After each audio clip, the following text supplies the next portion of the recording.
अस्सलाम वालेकुम नाजरीन, आप सभी लोग सत्यपाल मलिक नाम से अच्छी तरह वाकिफ़ होंगे क्योंकि ये वही सत्यपाल मलिक हैं जो जम्मू कश्मीर के गवर्नर रहे हैं।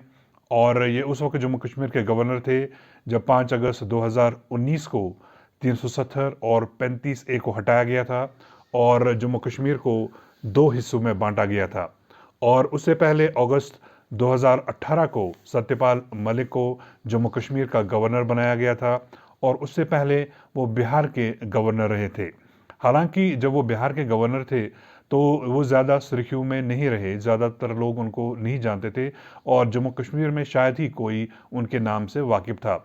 लेकिन जब वो जम्मू कश्मीर के गवर्नर बनाए गए तो वो अपने कंट्रोवर्शियल स्टेटमेंट्स की वजह से वो सुर्खियों में रहे। और ख़ास तौर से जब 35A और 370 को हटाया गया तो उस वक्त हालात को किस तरह कंट्रोल में रखा गया उसके लिए सत्यपाल मलिक का नाम जो है वो लिया जाता है।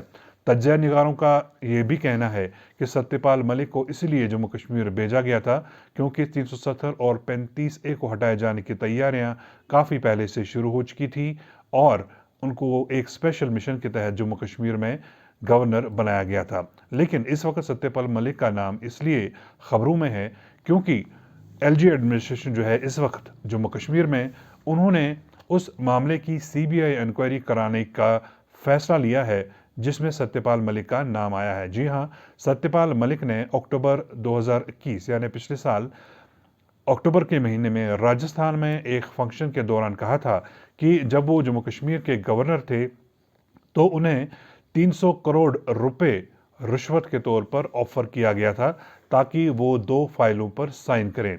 जी हाँ, उन्होंने अपने एक बयान में कहा था कि जब वो गवर्नर थे तो उनके पास दो फाइलें आई और अगर वो उनको साइन करते तो एक सेक्रेटरी ने उनको बताया था कि वो 300 करोड़ रुपए कमा सकते हैं, यानी एक फाइल का 150 करोड़ रुपया।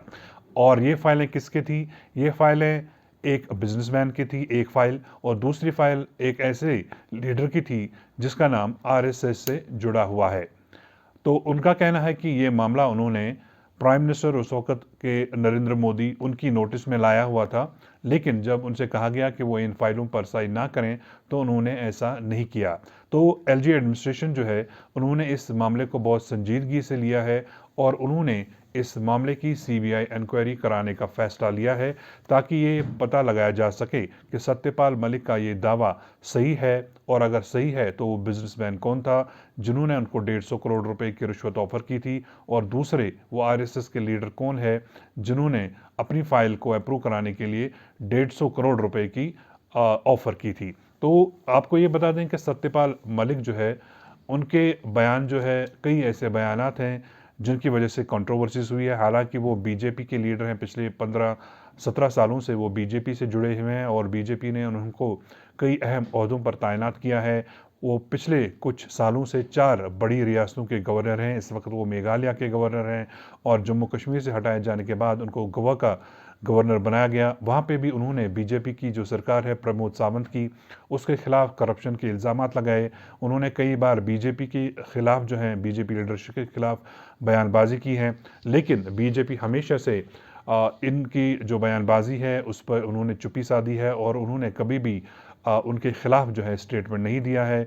बीजेपी की लीडरशिप की मैं बात कर रहा हूं, और कभी भी उनको हटाए जाने की बात नहीं हुई।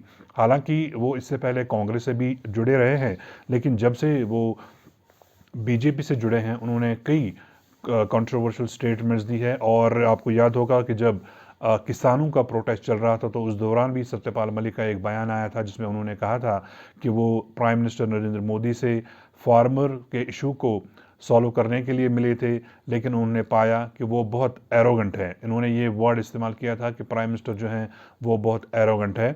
और उन्होंने कहा कि ये प्राइम मिनिस्टर के साथ उनकी मीटिंग जो है वो सिर्फ 5 मिनट चली क्योंकि प्राइम मिनिस्टर को शायद उनकी जो स्टेटमेंट्स हैं उनकी बातें जो है वो पसंद नहीं आई और उनसे कहा गया कि वो अमित शाह से मिले। तो ये मामला जो है इस वक्त दोबारा से सत्यपाल मलिक का नाम इसलिए आया है क्योंकि जैसे मैंने कहा कि उन्होंने ये इल्ज़ाम लगाया था कि उनको 300 करोड़ रुपए रिश्वत की ऑफ़र की गई थी दो फाइलों को साइन करने के लिए, जो उन्होंने नकार दिया, जो उन्होंने मना कर दिया।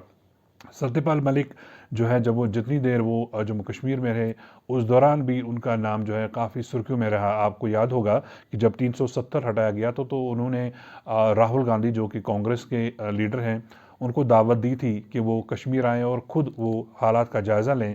क्योंकि आपको याद होगा कि जब 370 हटाया गया था तो जम्मू कश्मीर में पूरा कई महीने तक शटडाउन रहा, और जो कांग्रेसी लीडर थे उन्होंने क्रिटिसाइज़ किया था उस वक़्त की जो एडमिनिस्ट्रेशन थी।